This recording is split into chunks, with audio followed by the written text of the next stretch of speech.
Strikes are continuing to batter parts of Lebanon, with more evacuation orders issued for southern towns. It comes as Israel says Hezbollah fired more than 320 projectiles across the border over the course of 24 hours. Meanwhile, there are growing concerns for UN peacekeepers working in Lebanon, with the UN saying 5 soldiers have now been injured in the past week.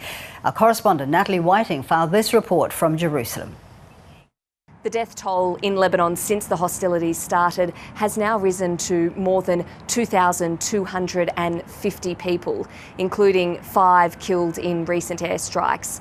Several parts of Lebanon have been targeted, including parts of Beirut and a town in the north that hadn't previously been struck. Israel's military has released fresh evacuation orders for more than 20 villages in the south, many of which are already almost empty following earlier strikes.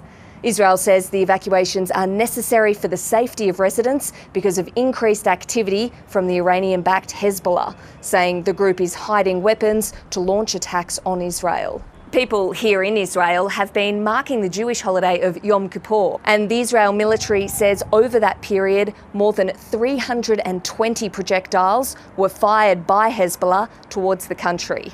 The Middle East remains on high alert for further escalation, awaiting Israel's response to an Iranian missile barrage from the 1st of October. The Iranian parliament speaker has been visiting Lebanon and went to the site of an Israeli strike in Beirut, saying Iran was willing to send aid under the supervision of the Lebanese government.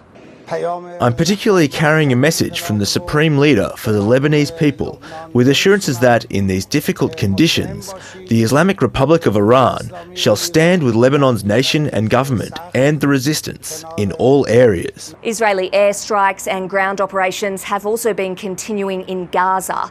Palestinian health authorities say that more than 150 people have been killed in the north of the region, around the area of Jabalia, over the past week.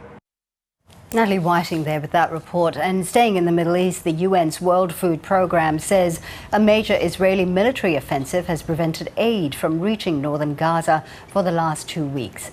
Health officials in Gaza say at least 130 people have been killed in the operation, which is focused on Jabalia, the biggest refugee camp in the territory. Meanwhile, concerns are growing about the UN's ability to deliver a second round of polio vaccinations to children in Gaza due to the increased fighting. Those missions, they should just go on. We should have a number of missions every week to the north of Gaza to make sure that we can bring in those supplies. We are ready. We have the supplies.